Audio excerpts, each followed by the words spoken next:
indigène. Quand nous étions élèves, nous lavions à tour de rôle les toilettes nauséabondes. Nous balayions la cour de l'école à tour de rôle.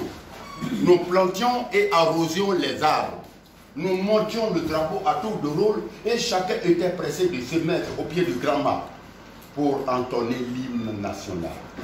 Ah, le drapeau, symbole de la patrie, était plus qu'un morceau de tissu multicolore. Il était la raison d'être de tous et de chacun. Parce qu'on pouvait perdre sa peau pour ce drapeau. D'être ce drapeau, il y a pourquoi tu n'es pas venu au drapeau?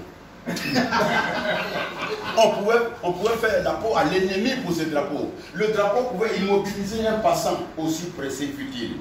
Même les morts intimaient à leur cortège de faire allégeance au drapeau avant de poursuivre leur ultime voyage.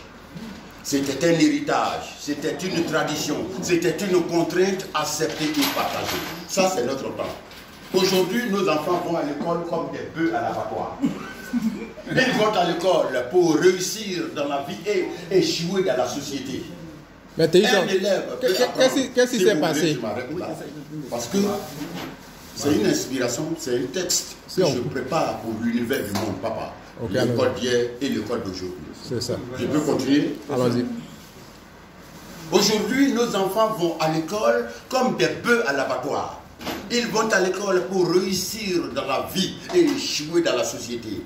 Un élève peut apprendre l'histoire de la Côte d'Ivoire et sortir, descendre le drapeau national et le déchirer en lambeaux comme un torchon. Et il n'y a rien. Un élève peut insulter, menacer son enseignant et le pourchasser comme un rat jusqu'à son dernier retranchement. Et il n'y a rien. Il peut même dire son amertume à la télévision nationale avec des thèmes qui défient l'autorité et le bon sens. Pour un oui ou pour un non, un groupuscule d'élèves peut tenir tête à leurs enseignants et à l'administration et faire fermer toute une école pendant des mois. Et il n'y a rien. Pendant ce temps, les institutions en charge de l'éducation de la République fonctionnent bien.